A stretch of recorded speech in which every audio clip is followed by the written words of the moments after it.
pagi semuanya. Apa kabar? Ya. Semuanya sehat? Amin. Mari kita memuji Tuhan. Saat ku masuk ke hadirat-Mu, ku tersungkur dan sembah-Mu. Ku persembahkan korban syukurku yang terbaik bagimu. Saat ku masuk ke hadirat-Mu, ku tersungkur dan sembah-Mu. Ku persembahkan korban syukurku yang terbaik bagimu. Ku bawa korban syukur ke tempat kudus-Mu Tuhan. Hatiku limpah dengan syukur, sebab Tuhan baik. Sebab Tuhan baik.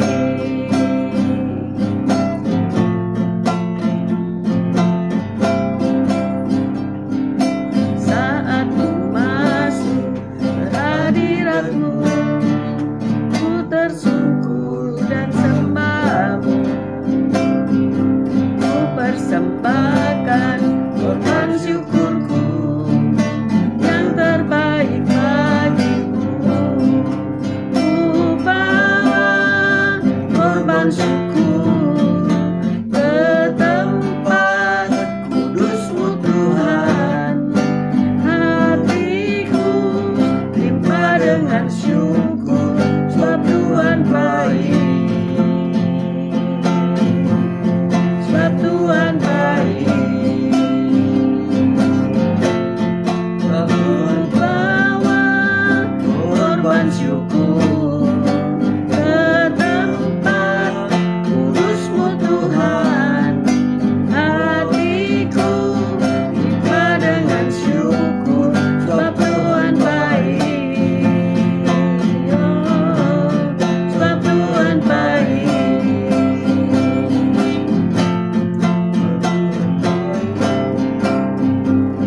Haleluya, haleluya, haleluya, ya ra-ra-ra-ra-mo.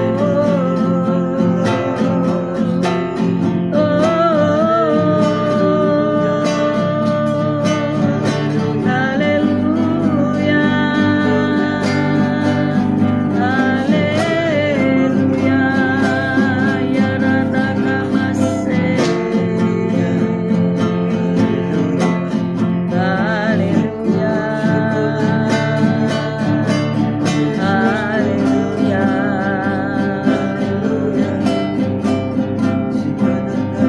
Ku bawa korban syukur ke tempat kudus-Mu Tuhan. Hatiku limpah dengan syukur, sebab Tuhan baik. Oh, sebab Tuhan baik. Ku bawa korban syukur ke tempat kudus-Mu Tuhan. Hatiku limpah dengan syukur, sebab Tuhan baik. Oh, sebab Tuhan baik. Sebab Tuhan baik. Haleluya, Tuhan. Haleluya. Selamat pagi Tuhan Yesus. Terima kasih pagi hari ini Kau tetap menyertai kami di dalam siaran Gembala, siaran renungan pagi hari ini Tuhan. Sebentar lagi kebaca firman-Mu, merenungkan firman-Mu. Kau buka hati pikiran kami agar kami dapat menerima firman-Mu. Berikan roh pengertian bagi kami agar kami mengerti akan firman-Mu.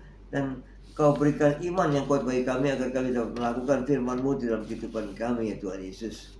Kami serahkan kehidupan kami sepanjang hari ini bersama semua rekan-rekan peserta daripada renungan pagi hari ini ke dalam tangan-Mu, di dalam kuat kuasa-Mu, di dalam perlindungan-Mu, di dalam penyertaan-Mu, di dalam kasih-Mu, juga di dalam berkat-Mu ya Tuhan. Dan Kau tetap berikan kesehatan, kekuatan bagi tubuh kami agar kami dapat melayani Engkau lebih lagi. Dalam nama Yesus kami sudah berdoa dan mengucap syukur. Amin, amin, amin. Amin. Haleluya. Mari kita baca Yesaya 53 ayat 1 sampai 6. Selamat pagi Bu Viken, Pak Henry, Bu Rima, Pak Anton, Bu Rita Irawati, Shalom, Pak Yusak, Bu Ineke, good morning, Bu Wanda, Pak Budi Utomo, Bu Lasma, hello Bu Lasma, Yesaya, Bu Sepsi, Pak Anton, Esther, Pak Martin, Bu Febi, selamat pagi semua yang sudah bergabung. Yesaya 53 ayat 1 sampai 6 kita baca. Yesaya 53 ayat 1, demikian bunyi firman Tuhan. Siapakah yang percaya kepada berita yang kami dengar, dan kepada siapakah tangan kekuasaan Tuhan dinyatakan? Sebagai taruk ia tumbuh di hadapan Tuhan, dan sebagai tunas dari tanah kering ia tidak tampan, dan semaraknya pun tidak ada, sehingga kita memandang dia, dan rupa pun tidak sehingga kita menginginkannya. Ia dihina dan dihindari orang, seorang yang penuh kesengsaraan dan yang biasa menderita kesakitan. Ia sangat dihina sehingga orang menutup mukanya terhadap dia, dan bagi kita pun dia tidak masuk hitungan. Tetapi sesungguhnya penyakit kitalah yang ditanggungnya, dan kesengsaraan kita yang dipikulnya, padahal kita mengira dia kena tulah, dipukul dan ditindas Allah. Tetapi dia tertikam oleh karena pemberontakan kita, dia diremukkan oleh karena kejahatan kita. Ganjaran yang mendatangkan keselamatan bagi kita ditimpakan kepadanya, dan oleh bilur-bilurnya kita menjadi sembuh. Sampai ayat 12. Kita sekalian sesat seperti domba, masing-masing kita mengambil jalannya sendiri. Tetapi Tuhan telah menimpahkan kepadanya kejahatan kita sekalian. Dia dianiaya, tetapi dia membiarkan diri ditindas dan tidak membuka mulutnya, seperti anak domba yang dibawa ke pembantaian, seperti induk domba yang keluh di depan orang-orang yang menggunting bulunya. Ia tidak membuka mulutnya. Sesudah penahanan dan penghukuman ia terambil, dan tentang nasibnya siapakah yang memikirkannya? Sungguh ia terputus dari negeri orang-orang hidup, dan karena pemberontakan umatku ia kena tulah. Orang menempatkan kuburnya di antara orang-orang fasik, dan dalam matinya ia ada di antara penjahat-penjahat. Sekalipun ia tidak berbuat kekerasan dan tipu tidak ada dalam mulutnya, tetapi Tuhan berkehendak meremukkan dia dengan kesakitan apabila ia menyerahkan dirinya sebagai korban penebus salah. Ia akan melihat keturunannya, umurnya akan lanjut, dan kehendak Tuhan akan terlaksana olehnya.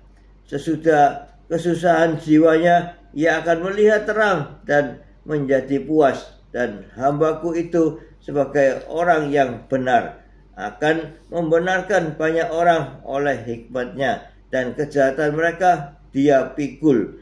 Sebab itu aku akan membagikan kepadanya orang-orang besar sebagai rampasan, dan ia akan memperoleh orang-orang kuat sebagai jarahan, yaitu sebagai ganti karena ia telah menyerahkan nyawanya ke dalam maut, dan karena ia terhitung di antara pemberontak-pemberontak, sekalipun ia menanggung dosa banyak orang dan berdoa untuk pemberontak-pemberontak. Amin. Ini nubuatan yang sudah terjadi, yaitu tentang Yesus Kristus Tuhan, di mana Yesaya 600 tahun yang sebelum Kristus, ia sudah menubuatkan tentang Yesus Kristus Tuhan, ya. Luar biasa ya. Luar biasa bukan? Bahwa nabi-nabi perjanjian lama itu betul-betul nabi-nabi utusan Allah ya. Kalau hari ini banyak nabi-nabi palsu ya. Jadi jangan terkecoh ya. Nabi-nabi yang sudah tercatat dalam Alkitab ini betul-betul sungguh-sungguh nubuatannya terjadi, saudara ya. Nah, selamat pagi Pak Bambang, Bu Vera. Selamat pagi Bu Viken, Pak Henry, Bu Rima, Pak Anton. Semuanya yang sudah bergabung ya. Kalau kita menggambarkan Yesus Kristus Tuhan, apakah kita menggambarkan sebagai sosok yang indah atau sosok yang carut-marut ya? Kalau kita melihat lukisan-lukisan yang dilukis oleh seniman-seniman, para seniman, tentu Yesus Kristus digambarkan sosok yang berwibawa, yang indah, yang cakap, yang keren lah pokoknya. Nah, kalau kita melihat ikon-ikon negara ya, negara kita punya Tugu Monas, negara Prancis punya Menara Eiffel. Pak, udah ke Menara Eiffel? Sudah. Selama lebih dari 130 tahun, Menara Eiffel itu telah berdiri megah di tengah kota Paris sebagai karya arsitektur yang gemilang dan indah. Kota itu dengan bangga menjadikan menara tersebut sebagai unsur penting dari kemegahannya. Namun saat menara itu dibangun, banyak orang memandangnya sebelah mata ya. Guy de Maupassant, seorang penulis Prancis yang ternama, mengatakan bahwa menara itu memiliki ketipisan yang tidak masuk akal, seperti cerobong asapnya pabrik. Jadi ia mencibir seperti itu ya. Ia tidak dapat melihat keindahannya. Apakah Pak Su bisa melihat keindahan Menara Eiffel?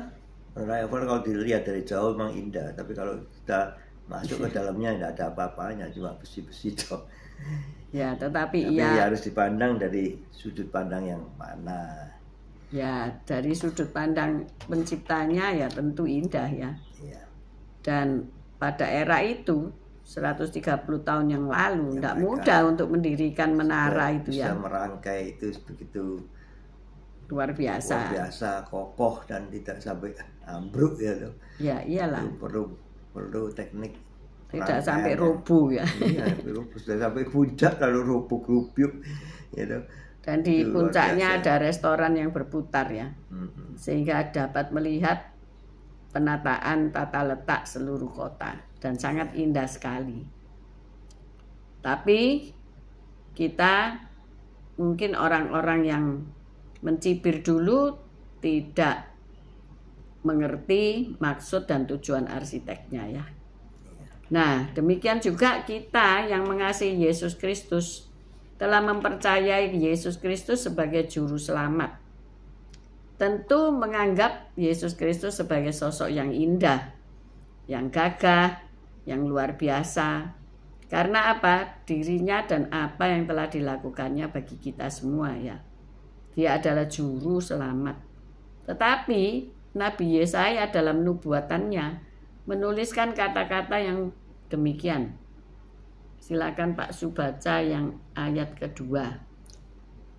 53 Yesaya 53 ayat 2. Sebagai taruk ia tumbuh di hadapan Tuhan, dan sebagai tunas dari tanah kering ia tidak tampan, dan semaraknya pun tidak ada, sehingga kita memandang dia dan rupa pun tidak sehingga kita menginginkannya. Nah, Nabi Yesaya memandang ketika ia dihina, diludahi, disiksa sebelum naik ke atas kayu salib. Inilah pandangan daripada Nabi Yesaya. Jadi kalau saudara mau tahu ya, lihat saja film Passion of Christ ya. Bagaimana rupanya tidak tampan dan semarak pun tidak ada, sehingga kita memandang dia, dan rupa pun tidak, sehingga kita menginginkannya. Ia dihina dan dihindari orang, seorang yang penuh kesengsaraan dan yang biasa menderita kesakitan. Nah, tidak ada orang yang mau melihat. Pada waktu Yesus naik ke atas kayu salib, murid-muridnya pun menjauh. Tidak ada seorang pun yang berani untuk memandang wajahnya.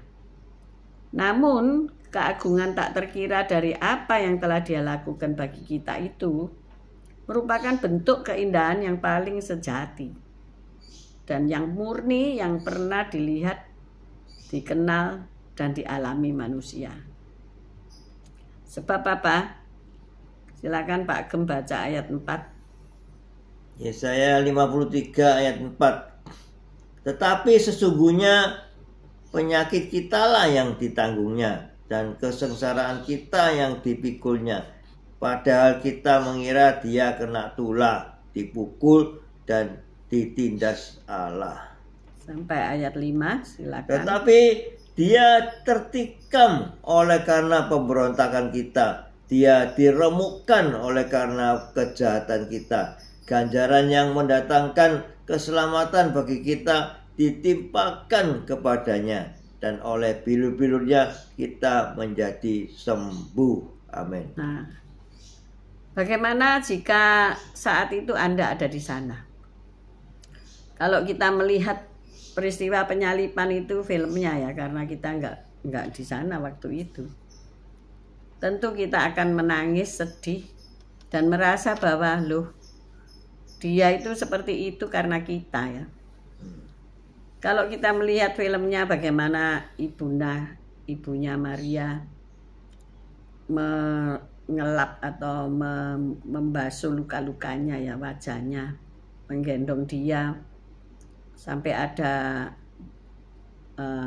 statue patungnya ya di Vatikan ya, dimana dia dipangku oleh Bunda Maria ya.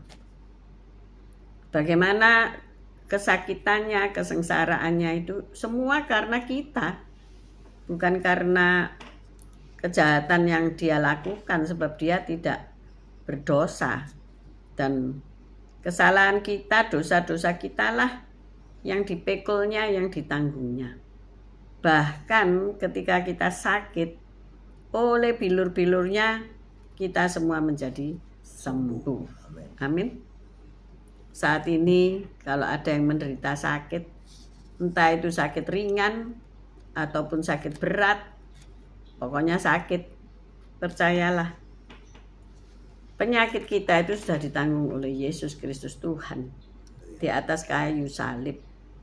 Ketika ia dicambuk, darah keluar dan membekas menjadi bilur-bilur. Nah, oleh darahnya lah kita disucikan dari dosa dan segala penyakit. Oleh darahnya kita disembuhkan. Bagi yang sakit, minta darah Yesus menggantikan darahmu, karena segala penyakit itu ada di dalam darah ya. Nah, ini baru sadar ya, kenapa kok bicara soal darah. Darah adalah nyawa ya. Seseorang itu berapa liter ya darahnya? 7,5. Mungkin kalau pria berapa? 8 liter ya. Nah, kalau kita mau check up kesehatan, kenapa kok enggak diperiksa kaki kita ya? Katanya kaki sumber kekuatan. Enggak, tapi diperiksa darah, saudara. Karena apa? Di dalam darah ada nyawa. Dan di dalam darah itu ada segala sakit penyakit tertera di sana.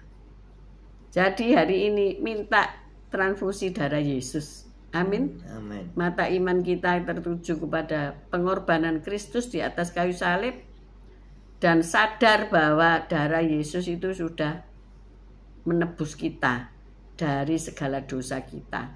Yang merah seperti kesumba menjadi putih seperti bulu domba. Ini enggak janjian kok bajunya putih-putih. Saya ngambil putih, Padahal putih ya, saya sudah bangun lebih pagi, sudah berangkat ke dapur kantin untuk bekerja di sana sebentar, mempersiapkan pesanan, balik lagi siaran, bajunya ya tetap putih. Pak Gem nggak tahu saya, tapi sehati berarti ya Pak Gem ya. Puji Tuhan. Nah, dosa yang merah seperti kain kesumba atau seperti sumbo merah menjadi putih seperti bulu domba. Amen. Besok kita mulai mengibarkan bendera kita ya, merah putih. Ini nggak tahu siapa yang bikin ya. Kok bisa ya merah putih? Merah simbol keberanian, dalam kekristenan simbol darah. Bendera Belanda atau merah putih biru, birunya disobek jadi merah putih. Terus putih seperti bulu domba. Nah, sudah berkibar saudara. Maka dari itu ayo diimani ya. Minta pemulihan darah. Darahnya minta diganti sama darah Kristus. Darah yang kudus, darah yang tidak berdosa. Darah kita ini mencatat banyak dosa makanan. Iya kan? Dosa makanan. Hari ini dicatat diabetes itu menjadi pembunuh nomor berapa di Indonesia ya. Banyak orang diabetes karena suka makan gula-gula, manis-manis, donat, es krim. Sekarang es krim itu loh murah-murah, ada yang 3.000-an. Jadi anak-anak itu semua makan es krim setiap hari. Di sini ada siapa itu anaknya Pak Mei ya, Tasya sama Elo ya. Pokoknya ada opa mesti minta, ya ndak minta, opa singgarai es krim. Ini opa tadi malam ini termasuk bagian apa ya, makan es krim sak mangkoke saudara. Bukan mangkoke tapi tempatnya itu loh, sakapnya itu loh disendoi saudara. Waduh, saya lihat tapi saya enggak kepingin ya, sudah supaya ada penguasaan diri, sudah ada buah-buah roh. Satu kulkas tuh penuh es krim enggak apa-apa, enggak masalah. Saya bikin jus buah yang sehat ya, apel sama daun kali ya, enak sekali. Nah, Bang Fred juga harus bertobat ya, betul katanya Bang Fred, karena pabrik gula loh dia itu ya. Pabrik gula harus ditutup ya di muka bumi ini. Bang Fred tambah lemu saudara karena saya numpuk. Katakan di gereja ini sebaiknya dikasih lorong kecil ya. Jadi kalau masuk enggak cukup gitu ya. Sampai miring gini. Pintu masuknya cilik. Iya, sampai miring kalau enggak cukup berarti harus dikecilkan badannya ini, perutnya ini supaya bisa masuk. Saya itu lihat itu anak-anak cewek-cewek yang lagi latihan balet itu ya, sama gurunya itu dikasih lorong kecil gini. Kalau dia enggak bisa masuk sudah enggak usah latihan. Berarti nanti akan keberatan badannya, tidak bisa terbang, tidak bisa lari dengan lincahnya. Iya.